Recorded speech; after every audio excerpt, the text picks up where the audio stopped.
मत लीजे सिर भार, हो हजूर ठाड़ कहत हो अब तय संभर संभार। संतों की वाणियों को सुनो, सिर में भार मत लो। कर्मों के विधाता स्वयं अपने आप हो, खुद संभलो और दूसरों को संभालो। मानव मात्र के लिए सही दिशा, बड़ी सुंदर दिशा दे रहे हैं। संतों की वाणियों को सुनो। हमारे भीतर में अनादिकाल से विषयों के संस्कार, जिसे हम अज्ञानता और जड़ता कहते हैं, ये हमारे पास में भरी पड़ी है।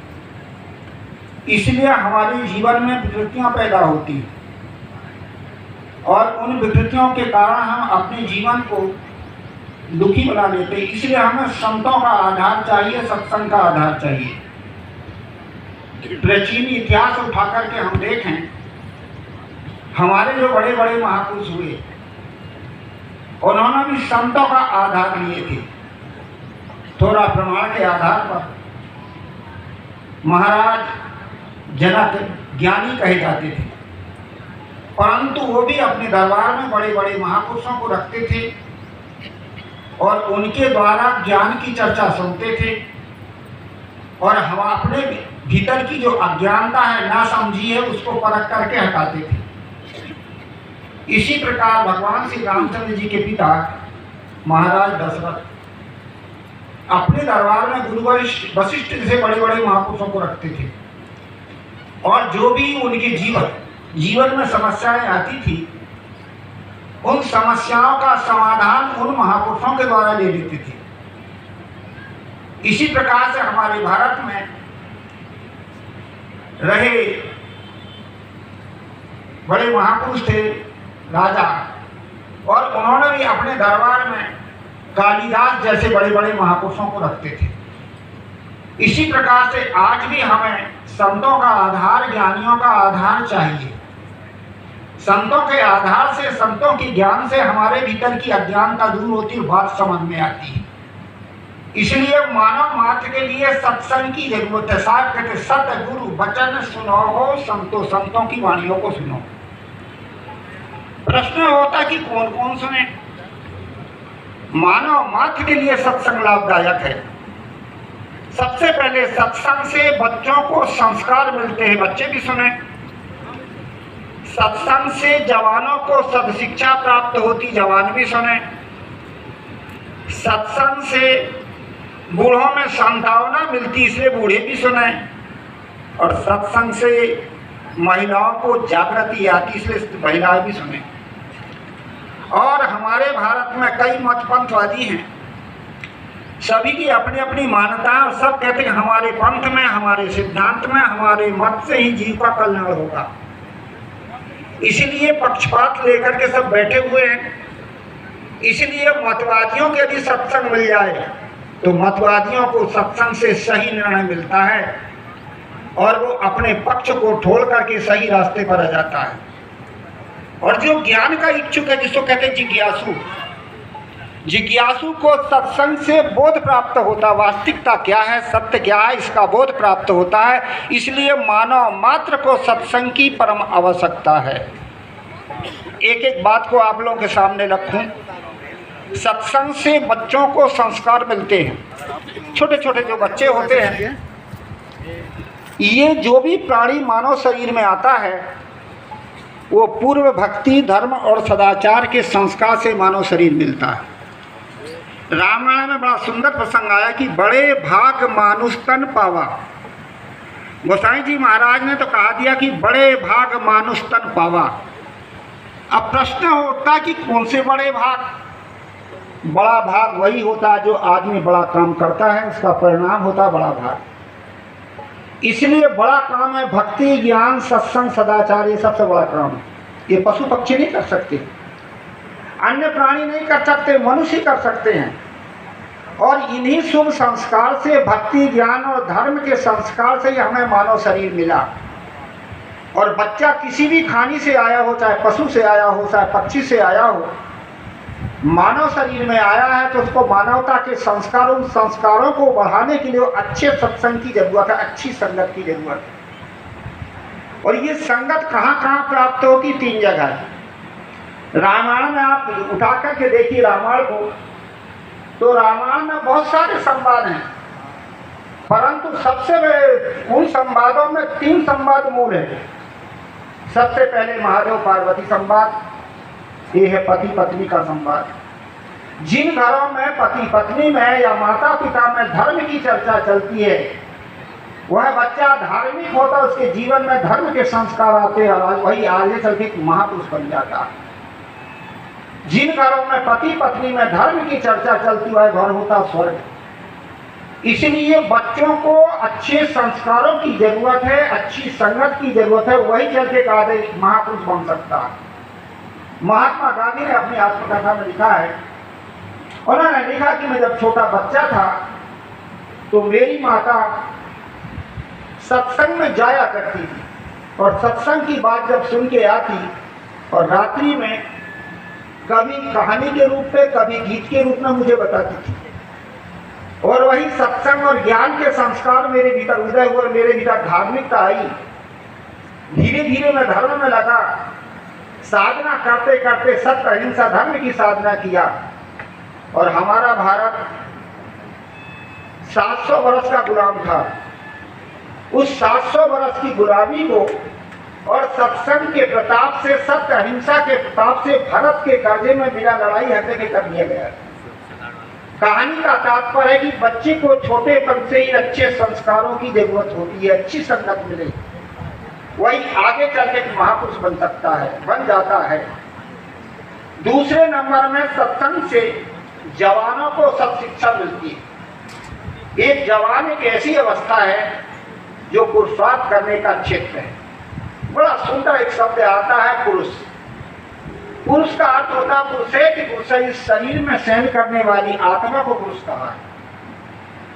दूसरे नंबर में पुरुष का अर्थ होता है पुरुषार्थ करने वाला प्राणी, और पुरुषार्थ करने वाला प्राणी केवल एक मनुष्य ही है जो पुरुषार्थ कर सकता है। और पुरुषार्थ के हमें 3 साधन मिले हैं, दिल, दिमाग और एक इंद्रियां।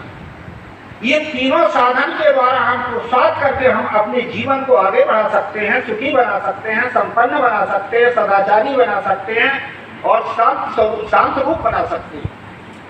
इसीलिए पुरुषार्थ करने वाला प्राणी कौन है? मनुष्य। ये 3 साधन है। दिल में होता साहस, दिमाग में होती सही सूझबूझ, और ये है इंद्रियों से होते कर्म। इनके द्वारा आदमी अपने जीवन को, जवान आदमी आगे बढ़ सकता है। और ये तीनों साधन कहाँ होते हैं? जवानी अवस्था में।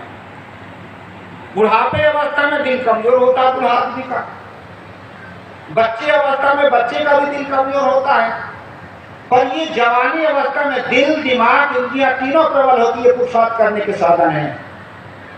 और यदि जवान आदमी को सत्संग नहीं मिला तो उसकी ऊर्जा कहाँ जाएगी?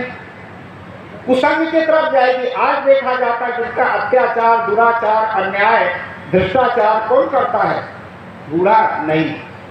और यदि करता है तो जवानी में सीखा, यदि करता भी है तो जवानी में सीखा। दूसरे नंबर में बालक नहीं, यदि बालक करता भी जवानों से सीखता है। इसलिए मूल में जवानी अवस्था, इसे जवान को सब शिक्षा की जरूरत है। आज हमारे देश में अत्याचार, भ्रष्टाचार, अन्याय कौन करता है? जवान। और वही जवान व्यक्ति को यदि अच्छी संगत मिल जाए, अच्छा उपदेश मिल जाए, वही जवान एक महापुरुष भी हो सकता है। अभी पूर्व बड़ी सुंदर बात बता रहे थे। वाल्मीकि डाकू थे, परंतु जवानी अवस्था जब नारद का उपदेश मिला एक महापुरुष बन गए।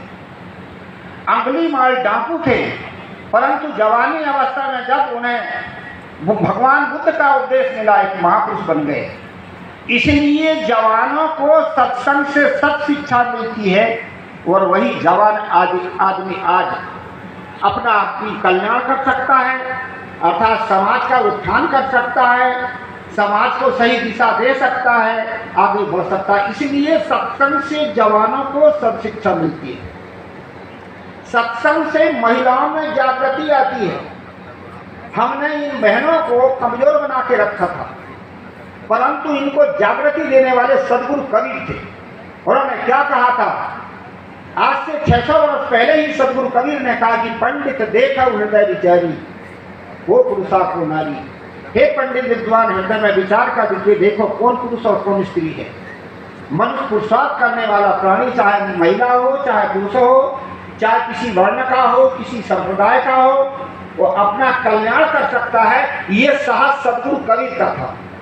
और आज जो हमारा भारत का जो संविधान है, संविधान में महिला और पुरुष को समान जो अधिकार मिला है वो हमारे सदगुरु कबीर का है। इसलिए कहा जाता है कि महिलाओं को सत्संग से जागृति मिलती है। आज देखिए महिलाओं को आज छूट दे दी गई। आज देखिए सभी क्षेत्र में महिलाएं आ गई।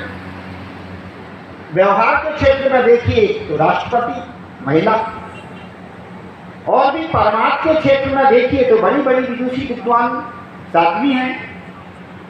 स्कूलों में देखिए तो आज जो है लड़कों की डिवीजन से लड़कियों की डिवीजन बहुत अच्छे हैं। इसीलिए सत्संग से महिलाओं को जागृति मिलती है और वो आगे बढ़ सकती है। हमने पहले उनको कमजोर बना के रखा था।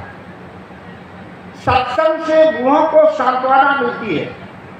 जो बूढ़ा आदमी होता है, व्रत हो जाता है, वो अशांत और असंतुष्ट हो जाता। क्यों हो जाता है?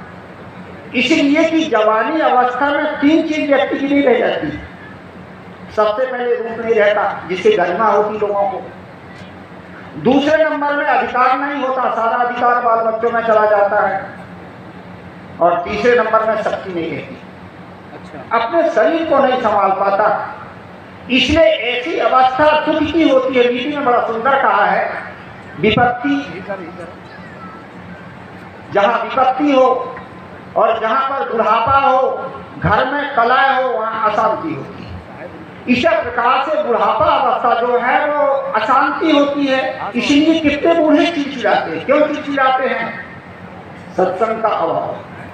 जब सत्संग मिल जाता तो बूढ़ा आदमी भी अपने आप को समझा देता है, मेरा समय चला गया, अब जो भी बाकी है इसे मैं आगे ठीक रखूं, ऐसी संभावना होती है और बूढ़ा आदमी भी शांत हो जाता है।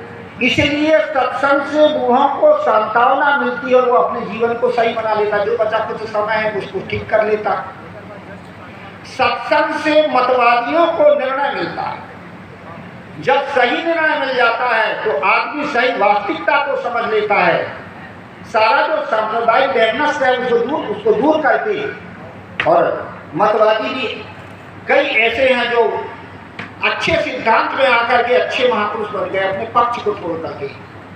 और सत्संग से जिज्ञासुओं को बोध मिलता है। जो ज्ञान का इच्छुक होता है, जिज्ञासु होता है, उसको सत्य का सही बोध सत्संग से मिलता है। मैं कभी कभी प्रसंग में ये बात लाया करता हूं कि आदमी के भीतर में शुभ संस्कार से भक्ति जिज्ञासा पैदा होती है, पर ज्ञान जब संतों का संसर्ग मिलता है, संत गुरु जब मिलते हैं तब हमें बोध और ज्ञान प्राप्त होता है। यदि आदमी के भीतर भक्ति तो हो और यदि बोध ना हो, ज्ञान ना हो, तो है भक्ति भी की विकृति हो जाती है और भक्ति भी पाप के रूप में बदल जाती है। जैसे आज देखा जाता धर्म के नाम से देवी देवताओं के मंदिर में बकरे, भेड़े, मुर्गे आदि पशु बलि की जाती है, पशु चढ़ाए जाते हैं, मारे जाते हैं, काटे जाते हैं। प्राचीन समय में भी यज्ञ जो होते थे, अश्वमेध, नरमेध, अजमेध, ये यज्ञ हुआ करते थे और इन यज्ञों में भी पशुओं की बलि हुआ करती थी। अब धर्म के नाम से बात क्यों हो रहा था? बुद्ध नहीं। इसलिए सदगुरु कबीर साहब को कहना पड़ा, धर्म करे जहाँ जीव बदत है, अकर्म करे मोरे भाई, और जो तोहरा को ब्राह्मण कहिए तो काको कहिए कसाई। धर्म के नाम से भी जीव जंतुओं को मारा जाता, इसको पुण्य कहा जा रहा है। अधर्म क्या चीज है? ये सदगुरु कबीर साहब की घोषणा थी। क्योंकि जब तक बोध नहीं होता है, जब तक सही समझदारी नहीं आती, जब तक सत्य का बोध नहीं हो, तब तक आदमी बाहर भटकता। आज देखा जाता है ये तीर्थ व्रत जप तप में बड़े बड़े पढ़े लिखे लोग भी भटकते। बोध की कमी के कारण, ज्ञान की कमी के कारण, समझदारी के कारण, सत्संग से जब सत्य का बोध हो जाता है कि वास्तविक में सत्य कहीं अलग नहीं है, वो आपके भीतर है। सदगुरु कबीर साहब आध्यात्मिकवादी महापुरुष थे, उन्होंने सत्य को बाहर नहीं खोजा। और उन्होंने बड़ी सुंदर बात कही, सो तेरे घट माही विराजय परम पुरुष अविनाशी। पानी में मीन प्यासी वही तुम सुन आवत नासी। तुम्हारे घट में ही चेतन तत्व आत्म तत्व वही तो तुम हो। ये बोध है जब आदमी को हो जाता है तो बाहर नहीं भटकता। जितने भी जब हमें सत्य का बोध हो जाता है हम चेतन तत्व आत्म तत्व हैं। जितने भी प्राणी हैं ये सब हमारे समान हैं। तेरी जाति जीव सब दुखिया बस अज्ञान, तिनको राह बताइए धन करो सुजान। इस प्रकार से हमारे महापुरुषों ने बताया है जब सत्संग से बोध प्राप्त हो जाता है फिर आदमी का भटकाव नहीं रह जाता। एक छोटा उदाहरण देकर मैं अपनी वाणी से विराम लूंगा। मैंने कहीं किसी महापुरुष से बात सुनी थी। एक बार एक फोटोग्राफर था, चित्रकार, जो चित्र खींचता था। चित्र खींचते खींचते चित्र लेते लेते बहुत समय बीत गए। उसके मन में इच्छा हुई कि किसी देवता का मैं चित्र लूं। कहा जाता कि वो देवता के चित्र लेने के लिए उसने सोचा कि रूप भी सुंदर हो, देखने में आदमी अच्छा हो, दूसरा आचरण भी पवित्र हो। खोजते खोजते उसे बहुत समय लग गया। कहा जाता कि कुछ दिन के बाद में देवी के मंदिर में जब वो पहुंचा तो वहां एक 8 साल का सुंदर बच्चा बैठा हुआ था जो देवी की उपासना कर रहा था, प्रार्थना कर रहा था। उसने देखा कि बच्चा बड़ा सुंदर है और देखो उपासना कर रहा है। गांव के लोगों से, अगल बगल के लोगों से पूछा गया कि ये बच्चा कैसा है। लोगों ने कहा ये बड़ा पूर्व संस्कारी है, देवी देवताओं की उपासना करता है, आराधना करता है, जहां अच्छे लोग रहते वहां अच्छी जगह बैठता है। उसने उस बच्चे का फोटो खींच लिया, ये देवता। कहा जाता है कि 24 साल के बाद फिर उस फोटोग्राफर के मन में इच्छा हुई कि मैं किसी राक्षस का फोटो खींचूं। कहा जाता है कि वो जहां तक खोजता कि आदमी के कर्म भी गलत हो और आदमी के रूप की आकृति भी डरावनी हो। खोजते खोजते कई बहुत समय मिला। 24 बरस के बाद वह कहाँ गया? जेल में। जेल में गया तो जेलर था जिसके हाथ में, एक जेली था जिसके हाथ में हथकड़ियां और पैर में बेड़ियां थी। उसने देखा उसका रूप भी भूखा। कहा जाता है कि जो हमारे मन का प्रभाव वो शरीर में आता है। जब आदमी गलत करता है तो शरीर की आकृति भी खुकार हो जाती है। सुंदर, यदि कितने सुंदर व्यक्ति का आप फोटो खींचो क्रोध करके तो आकृति कितनी खराब दिखती। और कुरूप आदमी का यदि आप फोटो खींचिए हंसा करके कितना सुंदर दिखता है। इसी प्रकार से उसकी आकृति को जब देखा, वहां के लोगों से पूछा कि ये व्यक्ति किस लिए आया, किस कारण से यहाँ जेल में आया। बताया गया कि ये बहुत अत्याचारी व्यक्ति था, कई खून किया, कई केस इसके दर्ज हैं और इसको जो है बड़े इनाम भी था इसको पकड़ने के लिए। तो इस प्रकार से बड़े मुश्किल से यहाँ पकड़ा गया है और अब इसका केस चल रहा है। सोचा कि चलो ये राक्षस है, इसको फोटो खींचूं।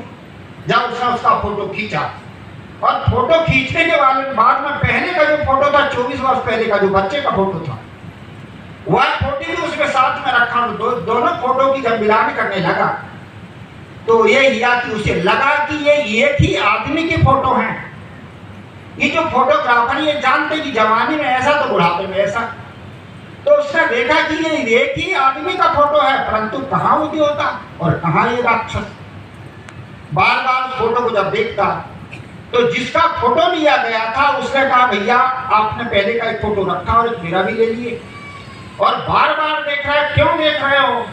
उसने कहा भाई बात ऐसी है कि पहले मेरे मन में इच्छा हुई कि किसी देवता का फोटो खींचूं।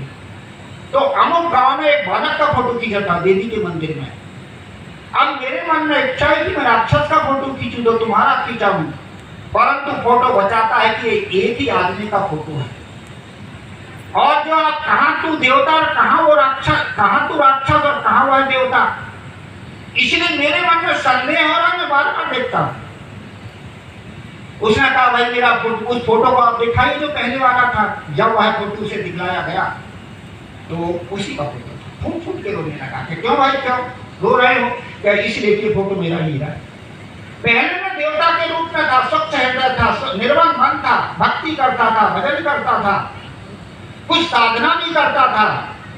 पर वहां के जो पंडित और पुजारी थे देवी के मंदिर, तो उन्होंने कहा कि तुम देवी का प्रसाद लो तब तुम्हें देवी का आशीर्वाद मिलेगा। और देवी के आशीर्वाद से तुम्हारा कल्याण होगा। मैं भूला था, मेरे पास बोध नहीं था, समझदारी नहीं थी, इसलिए मैं देवी का प्रसाद मांस और शराब लेने लगा। धीरे धीरे खाते खाते मेरी प्रवृत्ति बन गई और आज मेरी राक्षस बन गया। कहानी का तात्पर्य है, यदि व्यक्ति को सही बोध ना मिले, सही शिक्षा ना मिले, तो आदमी भी अच्छा, आदमी भी गलत बन जाता है। इसलिए हमें सत्संग की जरूरत है। सत्संग आदमी के जीवन को, मन को बदल देता है। सदगुरु कबीर कहते, सतगुरु वचन सुनो हो संतो, संतों की वाणियों को सुनो, मत लीजिए सिरभार। हम अपने सिर में अहंकार का, चिंता फिकर का, राग द्वेष का भार ले लेते, इसलिए हम दुखी परेशान हैं। हो हजूर ठाड़ कहता हूं, अब तय समर समार, कर्मों के विधाता तुम स्वयं हो, खुद संभलो और दूसरे को संभालो। ये सदगुरु कबीर की शिक्षा थी। बस इतने कहकर के मैं अपनी वाणी को विराम दूं। बोलिए श्री सतगुरुदेव की